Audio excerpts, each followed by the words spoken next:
नमस्कार साथियों, आधुनिक भारत एवं भारतीय राष्ट्रीय आंदोलन की दूसरी कक्षा में आपका स्वागत है। भारतीय राष्ट्रीय आंदोलन का जो आपका चरण है, जो मैंने पिछली कक्षा में आपको बताया था, तो भारतीय राष्ट्रीय आंदोलन को कांग्रेस के उदय से लेकर, जो कि कांग्रेस की स्थापना कब हुई थी, तो 1885 से लेकर 1947 के बीच माना जाता है।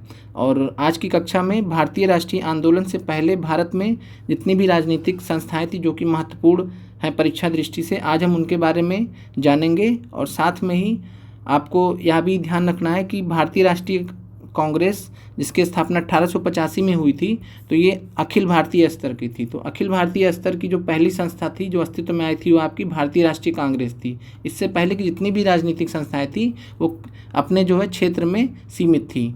तो और आपको साथ में ये भी ध्यान रखना है कि जो बंगाल है वह आपका आरंभ से जो है राष्ट्रवाद का केंद्र था। तो जो शुरुआत में जितनी भी राजनीतिक संस्थाओं का उदय हुआ है वह आपका बंगाल से हुआ है, और फिर बंगाल से जो है देश के अन्य क्षेत्रों में विस्तार हुआ है।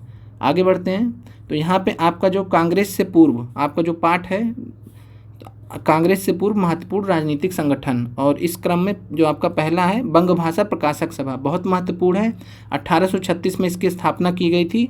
और आपको ध्यान रखना कि गौरी शंकर तारका बागिस के नेतृत्व में जो है बंग भाषा प्रकाशक सभा की स्थापना की गई थी। और साथ में आपको ये भी ध्यान रखना है कि राजा राम मोहन राय के सहयोगियों द्वारा यह शुरू किया गया था।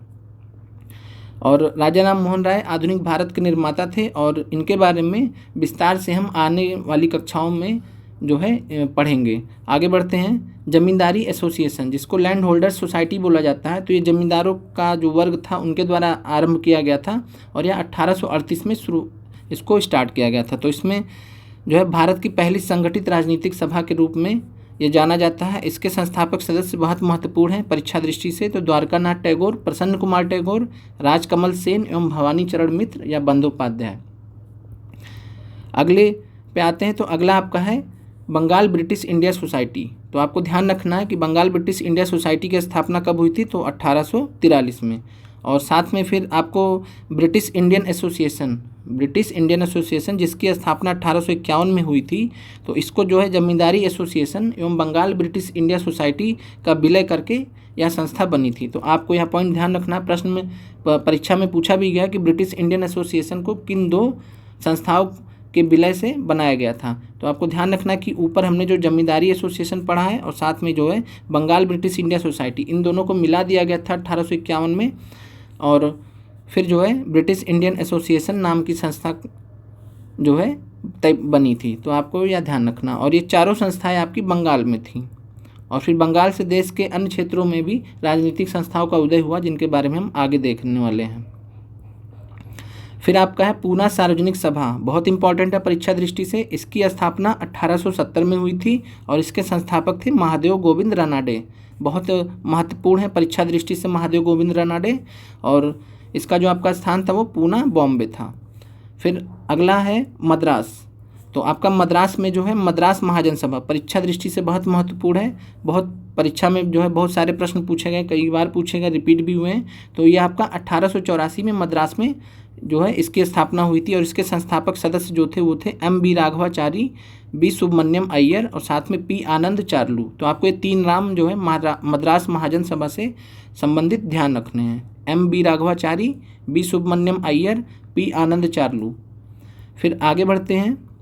बॉम्बे प्रेसिडेंसी एसोसिएशन, इसकी स्थापना आपकी 1885 में हुई थी, और इसके संस्थापक बहुत महत्वपूर्ण है फिरोज शाह मेहता, जो कि अपने ज़माने के बहुत ही जो है सीनियर, वरिष्ठ और ज़बरदस्त वकील हुआ करते थे। और गांधी जी ने इनके बारे में अपनी ऑटोबायोग्राफी में भी इनकी शानदार तारीफ में जो है कसीदे पढ़े हैं। और इसके साथ में आपको सैयद बदरुद्दीन तैयब जी और साथ में केटी तेलांगा, आपको तीन नाम ध्यान रखने हैं बॉम्बे प्रेसिडेंसी एसोसिएशन से संबंधित। इनके जो संस्थापक सदस्य थे वो थे फिरोज शाह मेहता, सैयद बदरुद्दीन तैयब जी और केटी तेलांग, और इसकी स्थापना कब हुई थी, 1885 में। फिर आगे बढ़ते हैं। इंडियन लीग, या जिसको इंडिया लीग भी बोला जाता है, तो आपका ये इंडिया लीग से भी जो है प्रश्न पूछे गए हैं, और इंडियन लीग से भी प्रश्न पूछे गए। तो इसकी स्थापना कब हुई थी, 1875 में, और इसके संस्थापक हैं शिशिर कुमार घोष। और शिशिर कुमार घोष जो है अमृत बाजार पत्रिका नामक अखबार के लिए जाने जाते हैं। तो आपका अमृत बाजार पत्रिका भी परीक्षा में कई बार पूछा गया है। तो शिशिर कुमार घोष जो है उन्होंने इंडिया लीग या इंडियन लीग की स्थापना की थी और ये राष्ट्रीय संगठन था। और इसके अलावा जो है आपका जो सबसे अग्रणी राष्ट्रीय संगठन था वह था आपका इंडियन एसोसिएशन, जो परीक्षा दृष्टि से सबसे ज़्यादा महत्वपूर्ण भी है। और इसको इंडियन एसोसिएशन ऑफ कलकत्ता भी कहते हैं और साथ में इंडियन नेशनल एसोसिएशन भी कहते हैं। इसकी स्थापना 1876 में हुई थी और इसकी स्थापना किसने की थी? तो सुरेंद्र नाथ बनर्जी और साथ में आनंद मोहन बोस। तो आपको ध्यान रखना है कि सुरेंद्र नाथ बनर्जी और आनंद मोहन बोस ने इंडियन एसोसिएशन की स्थापना की थी 1876 में कलकत्ता में।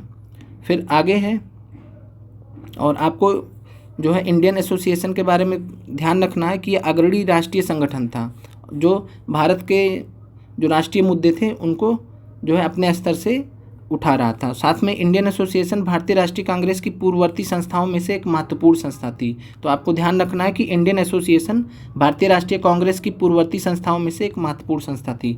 और साथ में आपको ये भी ध्यान रखना है कि 1886 में, कब?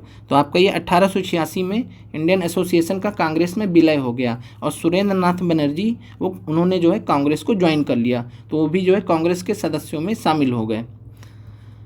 फिर आपका अगला जो महत्वपूर्ण संस्था है इंडियन नेशनल यूनियन, और इसको जो अभ्यर्थी हैं या परीक्षार्थी हैं इसको मिस कर देते हैं और यह संस्था भी बहुत ज़्यादा इम्पॉर्टेंट है। और क्यों इम्पॉर्टेंट है तो उसके बारे में जानते हैं। 1884 में ए.ओ. ह्यूम के प्रयत्नों से स्थापित हुआ था आपका इंडियन नेशनल यूनियन। और इंडियन नेशनल यूनियन ने पूना में 1885 में राष्ट्र के विभिन्न प्रतिनिधियों का सम्मेलन कराने का निर्णय किया था, लेकिन पूना में आपका ये जो है पूना में हैजा फैलने से यह सम्मेलन जो बॉम्बे में आयोजित किया गया।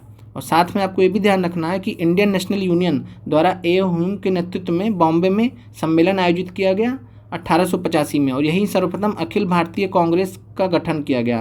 तो आपसे प्रश्न पूछा जाएगा कि अखिल भारतीय कांग्रेस की स्थापना जो हुई थी वो किस संस्था के जो है सम्मेलन, अखिल भारतीय सम्मेलन में के दौरान की गई थी? तो आपका आंसर हो जाएगा इंडियन नेशनल यूनियन।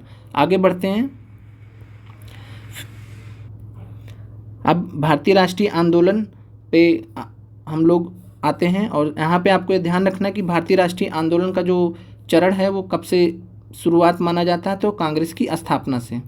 और कांग्रेस की स्थापना आपकी कब हुई थी? तो आपको ध्यान रखना है कि भारतीय राष्ट्रीय कांग्रेस की स्थापना 28 दिसंबर 1885 को, आपको ये डेट भी दिन भी याद रखना है। तो 28 दिसंबर 1885 को बॉम्बे में स्थापना हुई थी। और इसके संस्थापक कौन थे? तो आपको जो है ध्यान रखना है कि इसके कांग्रेस के संस्थापक कौन थे? तो ए.ओ. ह्यूम।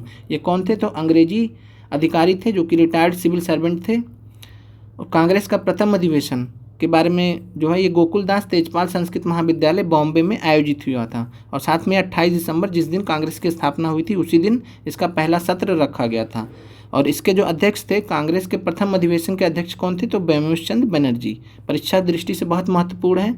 इसके अलावा कांग्रेस के महासचिव के बारे में भी ध्यान रखना है। तो ए.ओ. ह्यूम जो है कांग्रेस के महासचिव थे, जिसको जनरल सेक्रेटरी भी कहते हैं। और साथ में आपको ये भी ध्यान रखना है कि कुल 72 प्रतिनिधियों ने कांग्रेस के प्रथम अधिवेशन में भाग लिया है।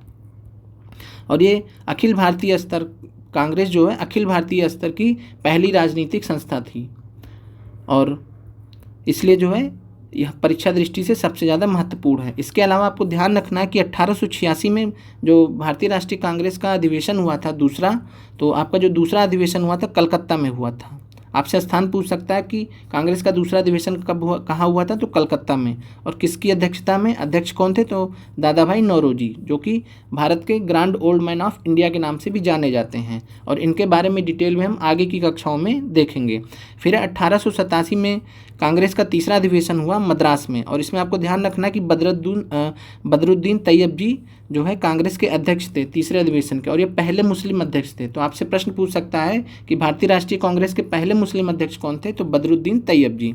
और ये अधिवेशन आपका कहाँ हुआ था? तो मद्रास में। इसके अलावा 1888 में आपको ध्यान रखना है कि इलाहाबाद प्रयागराज में कांग्रेस का चौथा अधिवेशन हुआ था, और इसके जो अध्यक्ष थे वो जो है जॉर्ज यूल थे। तो इसमें प्रश्न पूछेगा कि पहला यूरोपियन जो है अध्यक्ष कौन था भारतीय राष्ट्रीय कांग्रेस का? तो आपका आंसर हो जाएगा जॉर्ज यूल।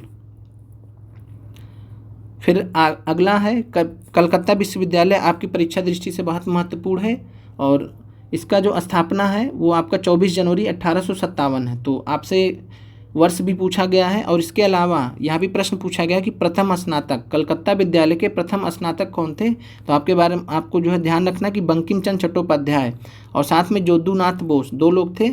तो बंकिम चंद्र चट्टोपाध्याय और साथ में जोदूनाथ बोस, ये 1858 में कलकत्ता विश्वविद्यालय के प्रथम स्नातक थे जिन्होंने स्नातक की परीक्षा उत्तीर्ण की थी। और साथ में आपको ध्यान रखना कि कलकत्ता विश्वविद्यालय की जो प्रथम महिला स्नातक हुए वो कौन है, तो कादम्बिनी गांगुली और साथ में चंद्रमुखी बसु। तो कादम्बिनी गांगुली और चंद्रमुखी बसु ये कलकत्ता विश्वविद्यालय की प्रथम महिला स्नातक थी। 1882 में इन्होंने स्नातक परीक्षा उत्तीर्ण की थी। और आपको जो है परीक्षा दृष्टि से बहुत महत्वपूर्ण है कि कलकत्ता विश्वविद्यालय की प्रथम महिला स्नातक कादम्बिनी गांगुली ने 1890 में प्रथम बार कांग्रेस को संबोधित किया। तो आपको परीक्षा दृष्टि से बहुत महत्वपूर्ण तथ्य है। और आपको ध्यान रखना है कि कलकत्ता विश्वविद्यालय में जो है किस महिला ने 1890 में प्रथम बार कांग्रेस को संबोधित किया था। तो आंसर आपका हो जाएगा कादम्बिनी गांगुली, और ये कलकत्ता विश्वविद्यालय की पहली महिला स्नातक भी थी।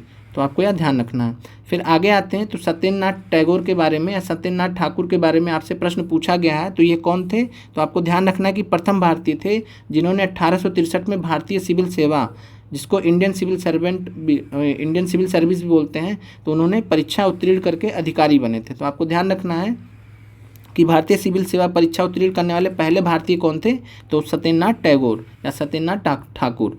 फिर अगला है कि सुरेंद्रनाथ बनर्जी। तो सुरेंद्रनाथ बनर्जी कौन थे, तो भारतीय सिविल सेवा परीक्षा उत्तीर्ण करने वाले दूसरे भारतीय थे।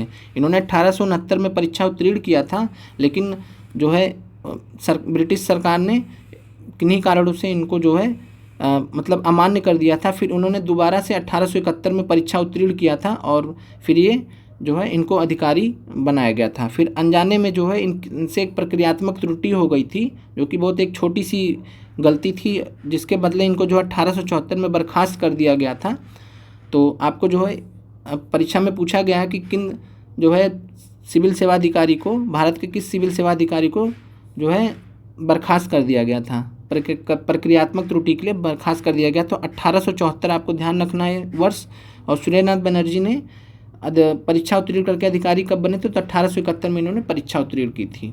तो आपको ये तथ्य आपको ध्यान रखने हैं। तो आज की कक्षा यहीं पे समाप्त होती है। कल की कक्षा में हम अखिल भारतीय राष्ट्रीय कांग्रेस का जो आरंभिक चरण है, तो कांग्रेस का जो उदारवादी चरण है, उसके बारे में कल हम कक्षा में जानेंगे।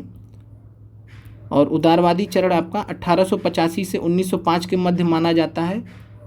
और इसके बारे में परीक्षा उपयोगी जितने भी जरूरी तथ्य हैं उनको सम्मिलित करते हुए आपको जो है आपके आसानी से समझ में आने के लिए, सरल विश्लेषण के लिए यह चैनल प्रयासरत है और आगे भी प्रयासरत रहेगा। तो ज़्यादा से ज़्यादा चैनल को शेयर एंड सब्सक्राइब कीजिए और अपने दोस्तों, भाई बहनों और साथियों को जो भी परीक्षा की तैयारी कर रहे हैं, जो भी बीपीएससी ट्री परीक्षा की तैयारी कर रहे हैं या यूपी पीसीएस प्री परीक्षा की तैयारी कर रहे हैं, ज़्यादा से ज़्यादा उनको चैनल से जोड़ें। धन्यवाद साथियों।